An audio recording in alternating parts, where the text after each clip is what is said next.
ETF index mutual funds నేర్చుకుని stock మార్కెట్లో రాణించాలనుకుంటున్నారా? వెంటనే ఈ నెంబర్కి కాల్ చేయండి.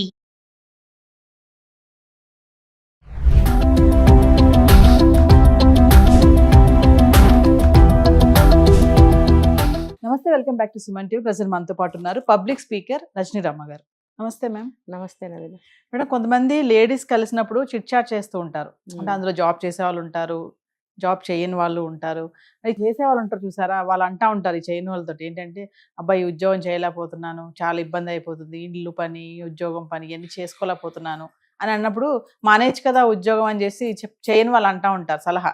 అప్పుడు వీళ్ళు అంటారు అనమాట ఏంటంటే, అమ్మో ఉద్యోగం మానేస్తే ఇంకేమైనా ఉందా, అసలు ఇంట్లో వాల్యూ ఉండదు, నాకు విలువ ఇవ్వరు, నా భర్తే ముందు విలువ ఇవ్వరు, భర్తను పక్కన పెడితే మా అత్తమ్మ కానీ మా మామయ్య కానీ ఇంకా ఉంటారు కదా ఫ్రెండ్స్ కానీ, అబ్బో ఇంట్లో ఉంటున్నావా, చదువుకొని ఇంట్లో పని చేసుకుంటున్నావు, గిన్నెలు కడుక్కుంటున్నావు, బట్టలు చూస్తున్నావా అని అంటారు. ఏదో ఒకటి కష్టమైన నష్టమైన ఉద్యోగం చేస్తేనే నాకు ఇంట్లో వాల్యూ ఉంటుంది అని ఇలాంటి మాటలు చెప్తా ఉంటారు మేడం. నిజంగా ఉద్యోగం చేస్తేనే వాల్యూ ఉంటుందా అంటే ఆ మాటకి నిజంగా కరెక్టేనా? అంటే ఇప్పుడు నువ్వు ఇది చదువుకున్నావు, ఇంట్లో కూర్చుంటావా, ఉద్యోగం చేయవా అని అనేవాళ్ళు ఉంటే కనుక, మరి ఆవిడ ఉద్యోగానికి వెళ్తుంది, ఇంట్లో పనులు ఎవరు చేస్తారు? మరి ఆ ప్రశ్న కూడా వాళ్ళు వేసుకోవాలిగా, లేకపోతే ఆ సమాధానం వాళ్ళు చెప్పుకోవాలిగా. మరి అది ఆలోచించకుండా అనేస్తారా ఆ మాటలు? తర్వాత ఇంకోటి, ఉద్యోగం చేయటమా మానటమా అనేది వాళ్ళ స్వవిషయం. వాళ్ళకి ఇష్టమయ్యి ఇంట్లో ఏమన్నా ప్రాబ్లమ్స్ ఏమున్నా సరే దానికి సిద్ధపడే వాళ్ళ ఉద్యోగానికి వెళ్ళినప్పుడు మళ్ళీ ఎదుటి వాళ్ళకి పడే ఏడవడం దేనికి? నీకు వచ్చింది, నువ్వు చదువుకున్నావు, నీ అదృష్టం బాగుంది, నీకు ఉద్యోగం వచ్చింది, నువ్వు చేసుకో. ఆ మిగతా విషయాలన్నీ నీ ఇష్టం. నువ్వు ఇంటికి వచ్చి మళ్ళీ ఇంట్లో అన్ని పనులు చేసుకుంటావా, పని మనిషిని పెట్టుకుంటావా, ఇంట్లో మెంబర్స్ చేసేవాళ్ళు ఉన్నారా అనేది ప్రాబ్లమ్ ఈజ్ యువర్స్, ఎవరిది కాదు. అక్కడ చెయ్యని వాళ్ళకి పడే ఏడవడం దేనికి? అలాగే చెయ్యని వాళ్ళు ఉంటారు, వీళ్ళు కూడా అబ్బా నువ్వు ఉద్యోగం చేస్తున్నావు, బోల్డ్ డబ్బు సంపాదిస్తున్నావు, నీ లైఫ్ వేరు అసలు, అంటే దూరపు కొండలు నునుపు ఎవరి వాళ్ళకే, నువ్వు ఏది కావాలంటే అది అంతే. కొనుక్కుంటావు. దూరం ఒకటే, మీ ఇంటికి మా ఇంటికి అన్నట్టు ఉంటుంది సమస్య. అంతే. ఇప్పుడు ఎవరికి కుదిరిన లైఫ్ స్టైల్ వాళ్ళకి కుదురుతుంది. ఎస్. ఇప్పుడు వాళ్ళ అవసరాలను బట్టి, వాళ్ళ ఇంట్రెస్ట్ చేయాలి ఉద్యోగం అనే దాన్ని బట్టి వాళ్ళు చేస్తారు. వాళ్ళకి ఎలిజిబిలిటీ ఉందా, లేకపోతే వాళ్ళకి అదృష్టం వరించిందా, వాళ్ళ తెలివితేటలను బట్టి ఉద్యోగం వచ్చిందా అనేది డిపెండెన్స్. అంతేగాని ఈమెమి చదువుకోకుండా నేను చేయలేకపోయాను అనుకోవడం తప్పే. అలా అని చెప్పి ఆమె ఇష్టపడి ఉద్యోగానికి వెళ్ళి ఇలా నువ్వు అదృష్టవంతురాలివి, నేను ఇప్పుడంతా ఉద్యోగానికి వెళ్ళాలి అని అనుకోవడం అనేది ఆవిడ తప్పు. అలా కాదు, ఎవరిది వాళ్ళ జీవన శైలి వాళ్ళకు ఉంటుంది. అంటే ఉద్యోగం లేకపోతే వాల్యూ ఇవ్వరు అనేది ఎంతవరకు కరెక్ట్ అంటారు? ఇంట్లో వాల్యూ ఉండదు అలా ఏం లేదు. అదెలా ఎవరు చెప్పారు? లేడీస్ కొంతమంది అలా అనుకుంటున్నారు. ప్రెసెంట్ ఇదేమంటారు, పుట్టగడుగుల బీటెక్లు చదివేసి వెళ్ళిపోతున్నారు. ఇప్పుడు అనుకుంటున్నారా? ఒకవేళ గతంలో అలా ఏమీ లేదు. ఇప్పుడు జనరేషన్ గురించి మాట్లాడుకుందాం. ఇప్పుడు జనరేషన్ అయితే అనుకుంటున్నారేమో మరి. ఉద్యోగం చేస్తున్నావా, ఉద్యోగం చేసే అమ్మాయిని అయితే సంబంధం కుదురుతుంది. అది లవ్ మ్యారేజ్ అయినా అరేంజ్డ్ మ్యారేజ్ అయినా ఉద్యోగం చేసే వాళ్ళని ఎన్నుకుంటున్నారు. అంటే ఏంటంటే బయట ఉన్నటువంటి పరిస్థితులకి డబ్బు సరిపోక 2 జీతాలు ఉంటే ఇల్లు బాగుంటుందనే అభిప్రాయంతో ఉద్యోగం కోరుకుంటున్నారు. మరి బయట కూడా వ్యవహారాలు అలా ఉన్నాయి. ఉద్యోగం చేస్తుంటే ఆనక వచ్చే రిఫర్గేషన్స్ ప్లస్లైనా మైనస్లైనా వాళ్ళు ఆలోచించుకుని అది ఎన్నుకోవాలి. అంతే తప్ప ఇప్పుడు ఉద్యోగం చేయకపోతే వాల్యూ లేదా అనేది వాళ్ళ మనస్తత్వాన్ని బట్టి ఉంటుంది. ఈ అమ్మాయి ఉద్యోగం చేయట్లేదా, తీసే అనేవాళ్ళు మొహం మీద ఎవరంటారు? అనుకుంటారేమో, ఎవరో అనుకుంటారని మనం ఆలోచించాల్సిన అవసరం లేదు. మనకు అవసరమా, మనకు ఎలిజిబిలిటీ ఉందా, మనకి అర్హత, ఉద్యోగానికి సరిపడ అర్హత మన దగ్గర ఉందా లేదా, ఇవన్నీ చూసుకుని ఉద్యోగం చేయాలని ఇంట్రెస్ట్ ఉంటే మనం వెళ్ళాలి, చేసుకోవాలి. లేదు మనం పెద్దగా చదువుకోలేదు, మనం చదువుకున్న దానికి ఎటువంటి ఉద్యోగం వస్తుంది, లేకపోతే ఇల్లు బాగానే గడుస్తుంది కదా, మనం ఉద్యోగం ఎందుకు, ఇలాంటివన్నీ ఆలోచించుకుని చేరాలా వద్దా అనేది మానాలే తప్ప ఎవరో ఏదో అన్నారని మనం బాధపడి. చాలా ఒక అమ్మాయి బాగా బీటెక్ చదువుకుంది, మంచి బ్రిలియంట్, 4 సంవత్సరాలైనా జాబ్ రాలేదు. ఆ అమ్మాయి డిప్రెషన్లోకి వెళ్ళిపోయింది. ఎందుకంటే మేబీ ఈ అభిప్రాయంతోనేమో, ఎవరు జాబ్ చేయట్లేదా అని అంటారేమోనని. నిజంగా మనకి వచ్చిన రోగం ఒకటైతే లోకుల మాటల వల్ల పెరిగేది ఇంకా ఎక్కువ ఉంటుంది. అది మన గిల్టీ ఫీలింగ్ ఉంటుంది. ఇప్పుడు బీటెక్లు చదువుతున్నారు కాబట్టి నేను వివరణ ఇస్తున్నా చూడండి. ఇక్కడ ఈ బీటెక్స్ చదివి సాఫ్ట్వేర్ జాబులకి అందరూ వెళ్తున్నారు కాబట్టి, వాళ్ళకి జాబ్స్ కూడా వస్తున్నాయి కాబట్టి, ఏదో చిన్నదో పెద్దదో జాబ్ అందరూ కాస్తంత జీతానికి వెళ్తున్నారు కాబట్టి, ఎవరైనా చెయ్యకపోతే అడగటం అనేది సహజం. నువ్వు చెయ్యట్లేదా, అరే చదువుకుని కూడా ఎందుకు ఖాళీగా ఉన్నావు, ఎంతో కొంత వస్తుంది కదా అనేవాళ్ళు ఉన్నారు. కానీ అది వాళ్ళు మైండ్కి ఎలా తీసుకోవాలి, వాళ్ళున్న పరిస్థితుల ప్రకారం తీసుకోవాలి. నాకు ఇది అవసరమా, నేను చేయగలనా, నాకు అర్హత ఉందా, నేను ఆ కష్టానికి ఓర్చగలనా, ఇంట్లో జరుగుబాటు నాకు ఉందా లేదా, ఇవన్నీ ఆలోచించుకుని వెళ్ళాలా లేదనేది తను నిర్ణయించుకోవాలి. కానీ ఇంకొక విషయం మేడం, ఇక్కడ కొంతమంది మా లేడీస్ ఉన్నారు కదా, పాపం వాళ్ళకి అంటే ఆ శక్తి లేకపోయినా ఈ ఇంట్లో ఫినాన్షియల్ గా ఆలోచించి ఇంకా తప్పక చెయ్యాలి నేను అని పాపం వాళ్ళు కష్టపడుతూ కూడా ఇంట్లో పని చేసుకుంటూ కూడా చేసే లేడీస్ ఉన్నారు. కానీ ఇక్కడ భర్త అనే వాళ్ళు ఉన్నారు కదా, అర్థం చేసుకోరు. పాపం తినకి చేత కాకపోయినా చేస్తుంది, నేను కొంచెం ఇంప్రెస్ చేద్దాము, మరి నువ్వు కష్టపడుతున్నావు అనే ఆ మాట కోసం కూడా తిని ఎదురు చూస్తూ ఉంటది. మరి నా వల్ల కాకపోయినా నేను ఉద్యోగం చేస్తున్నాను, చెయ్యాలి, ఖాళీగా ఇంట్లో కూర్చోలేను, కూర్చుంటే ఇదే మనం అనుకున్నట్టే విలువ ఉండదు అనేది పక్కన పెడితే వేరేగా ప్రాబ్లమ్స్ వస్తాయి. అప్పుడు కనీసం ఇక్కడ బూస్టప్ కూడా ఉండదుగా కొంతమంది. Special category. ఎస్, ఇది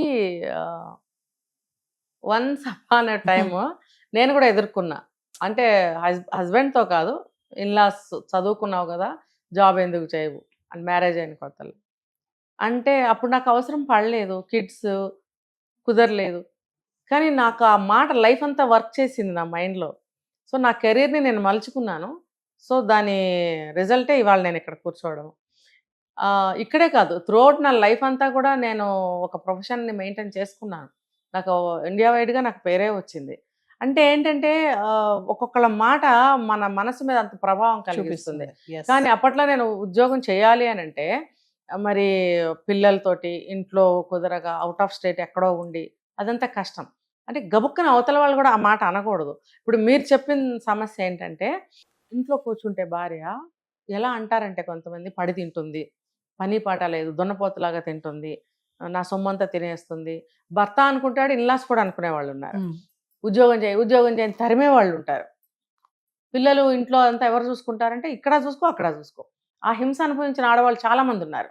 అలా అని కూడా కొంతమంది ఏదో ఒకటి చేయాలి, బయటకు వెళ్ళిపోయి ఇంట్లో వద్దనుకుని కూడా వెళ్ళి చేసేటోళ్ళు కూడా ఉన్నారు. ఇంట్లో హింస భరించలేక వెళ్ళే వాళ్ళు ఉన్నారు. పని చేస్తే కూడా ఇక్కడేమో ఎంకరేజ్మెంట్ కానీ మెచ్చుకోలు కానీ ఏమి ఉండదు. చెయ్యాలంతే, చెయ్యాలి, బాధ్యత. నిన్ను మెచ్చుకునేదేంటి, మెచ్చుకోవడమే, నేను వెళ్ళి చేసుకురావట్లేదా? ఇంకా ఉన్నారండి బాబు మహానుభావులు. ఇది పెద్ద చాంతాడంతుంది ఇది. ఇప్పుడు ఇంట్లో ఇంత కష్టపడి పొద్దున్న నుంచి రాత్రి వరకు వంచినాడు ఎత్తకుండా టైం ప్రకారం ఎన్నో పనులు చేస్తూ ఉంటారు హౌస్ వైఫ్స్. ఇప్పుడు అమ్మాయిల సంగతి తీసేయండి. అన్నప్పుడు నేను ఉద్యోగం చేయట్లేదా, నువ్వు అది చేస్తున్నావు నేను ఇది చేస్తున్నా అనేవాళ్ళు ఉన్నారు. ఇంకా దాంట్లోనే ఇంకొంచెం ఏమంటారంటే, ఆ ఇంట్లోనే ఉంటున్నావుగా, నువ్వు చేసే పని కూడా పెద్ద పనేనా, నేను అక్కడ కష్టపడుతున్నాను. అక్కడ ఏం కష్టపడుతున్నావు నువ్వు? ఏసీల్లో కూర్చొని జాబ్ చేస్తావు, నీకు అలవాటు ఉంటే సిగరెట్ తాగుతావు, మధ్య మధ్యలో టీలు తాగుతావు, సొల్లు కవర్లు 4 వేసుకుంటావు, గంట కొట్టంగానే ఇంటికి వస్తావు. అంటే సాఫ్ట్వేర్లను వదిలేస్తే జనరల్ జాబ్స్ ఏదైనా కూడా. ఇప్పుడు ఒకప్పుడు ఉండేది సిచ్యువేషన్. మరి ఈవిడ పొద్దుటి నుంచి రాత్రి వరకు ఎన్ని పనులు చేస్తుంది? ఒక అరగంట పడుకునే టైం కూడా ఉండదు. పిల్లలు వస్తారు, వాళ్ళని చూసుకోవాలి, పప్పులు నానబెట్టుకోవటం, అవన్నీ రెడీ చేసుకోవటం, దోశ పిండిలు ఇడ్లీ పిండిలు చేసుకోవడం, ఇంట్లో అన్ని రెడీ చేసుకోవటం, ఏదైనా లేకపోతే తెచ్చుకోవడం. పాపం నిజంగా అరగంట పడుకోవడానికి ఉండేది కదా ఆవిడకి. కనీసం పక్కింటి వాళ్ళతో మాట్లాడటానికి కూడా టైం లేని ఇల్లాళ్ళు ఈ రోజుకి ఉన్నారు. ఉన్నప్పుడు అలా తీసివేతగా మాట్లాడటం చాలా అమానుషం అంట. నేను తప్పనిసరి పరిస్థితుల్లో ఆడవాళ్ళు ఉద్యోగానికి వెళ్ళి ఇంటికి వచ్చి మళ్ళీ అడవాచాకరి అంతా చేసుకునే వాళ్ళు కూడా ఉన్నారు.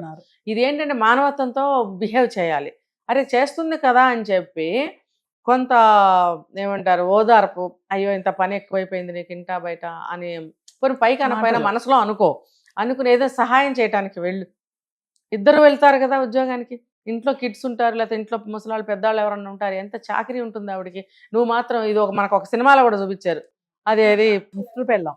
మిస్టర్ పెళ్ళాం అందులో పాపం కూర్చుని ఫ్యాన్ ఇటు తిప్పు అంటాడు పక్కనే ఉండి, ఆ గోరగలకు వస్తూ ఉంటుంది కదా. ఆవిడ కాఫీ కలుపుకుని తాగుతుంటే ఒక గుక్క తాగి అక్కడ పెట్టి అట్టెళ్ళి ఇంకో పని చేసి వచ్చి మళ్ళీ ఒక గుక్క తాగి, ఆ కాఫీ ఎంజాయ్మెంట్ ఉంటుందా? అసలు తాగిన తృప్తి ఉంటుందా? ఎంజాయ్మెంట్ పక్కన పెట్టండి. మరి చల్లారిపోదా? గుక్కకి ఎంత గ్యాప్ వస్తుంది? ఆ గ్యాప్లో వచ్చి ఫ్యాన్ తిప్పమంటావా నువ్వు? కాఫీ తీసుకుని వస్తే అలా పట్టుకుని నుంచోవాలంట, వీడు చూసినప్పుడు తీసుకుంటాట. అదేంటంటే ఆ రోజుల్లో మగతనం చూపిస్తున్నాం అనుకుని తీసిన సినిమాలు, కానీ అది శాడిజం, చాలా సైకోజం, శాడిజం అనమాట. అది ఒక హింసా ప్రవృత్తి. అది చాలా తప్పు. ఏ రోజు ఉంటారు మేడం అలా, ఇంకా చాలా తప్పు నవీన గారు. అది ఇప్పుడు ఆ రోజుల్లో భార్య ఉద్యోగం చేయకపోయినా సరే ఆవిడకి ఎన్ని పనులు ఉంటాయి? ఒకనొక మనం ఎవరం పుట్టని టైముల్లో అయితే రోళ్ళు రోకళ్ళేగా. అప్పుడు ఎంత పని చేసేది, అప్పుడు ఎంత హీనంగా చూసేవారు. ఇంట్లో ఉంటుందని తెలుసా, పడి తింటమే కానీ నువ్వు ఇంట్లో కూర్చుని ఏం పని ఉంది నీకు అని అనేవారట. మరి తప్పు కదా. ఎన్ని పనులు రోళ్ళు రోకలతో చేసి వండి పెట్టాలి మీకు, మీరేమో వెళ్ళి టైంపాస్గా వస్తారు. అది చాలా అమానుషం. కనీసం భార్యని కష్టపడుతున్నావు, పాపం ఇంత మంచిగా చేసావు, ఏమన్నా హెల్ప్ చేయనా, కాసేపు రెస్ట్ తీసుకో, ఒక చిరునవ్వు, ఒక ఒక ఏమంటారు ప్రేమగా చూడటము, దగ్గరికి వెళ్ళి భుజం మీద చెయ్యటము, అదే కమ్యూనికేషన్. ఆ స్పర్శతోటి Yes. ఎంత బూస్టప్ అవుతారో తెలుసా నవీన గారు. హెల్ప్ చేయకపోయినా పర్లేదు. ఇంకొకటి చెప్పనా, అడుక్కుని అడుక్కుని ఇవన్నీ నేను చెప్పినవన్నీ అడుక్కుని బూతులు తిన్న భార్యలు ఉన్నారు తెలుసా. ఆ. బూతులు తిట్టించుకున్న భార్యలు ఉన్నారు. ఏం తప్పు అడిగింది ఆవిడ? నీకు చేతనైతే చేయలేక మూసుకుని వెళ్ళు, బూతులు ఎందుకు తిడతావు నువ్వు? అసలు అట్లాంటి వాడిని ఏం చేయాలి? అప్పుడు కదా కక్షలు పెరిగి నరుకుతున్నారు. ఏమి లేదు నవీన గారు, ఈ చిన్న చిన్నవే కక్షలకు దారితీస్తున్నాయి. కోపం Frustrate అయిపోయి ఫ్రస్ట్రేట్ అయిపోతున్నారు డిప్రెషన్కి వెళ్ళిపోయి. ఖచ్చితంగా. Yes. ఇవన్నీ జరగకుండా ఉండాలంటే మరి భర్తలు మారాలి ఈ రోజుల్లో.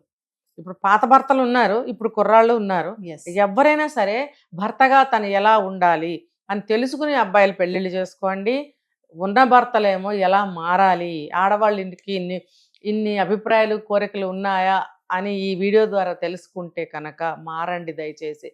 ఖాళీగా కూర్చుని పని పాట లేక ఇలాంటివన్నీ చెప్తారు అనే ప్రబుద్ధులు ఎవరన్నా ఉంటే వాళ్ళని ఏ కేటగిరీలో చేర్చాలో ఆలోచించాలి. అది మనుషులు కారనమాట, అది మానవత్వం లేదు. వాళ్ళ అమ్మకైతే అల్లాడిపోతారు, భార్యలకు ఏమన్నా వస్తే బూతులు తిడతారు, వీలైతే కొడతారు, లేకపోతే చూసి పోతారు. ఎందుకు అటువంటి అమానుషంగా ట్రీట్మెంట్ ఇస్తారు భార్యలకి అని నేను అడుగుతున్నా ఇందులో. అలాంటి భర్తలు ఎవరన్నా ఉంటే మారాలి. ఎందుకంటే తల్లిదండ్రులు ఎల్లకాలం అంతా ఉండరు నవీన గారు. భార్య తోడు నీడ ఒక సమకాలీనులు అంటే భార్య భర్తే. వాళ్ళు కూడా ముందు వెనక పోవచ్చు, కానీ వీళ్ళిద్దరు కలిసి ఉన్నంత వరకు వీళ్ళిద్దరే ఉంటారు కదా. ఉన్నప్పుడు ఒకళ్ళ బాధ ఒకళ్ళ సంతోషం రెండో వాళ్ళది, అర్థమైందా? వాళ్ళదే కాదు రెండో వాళ్ళది.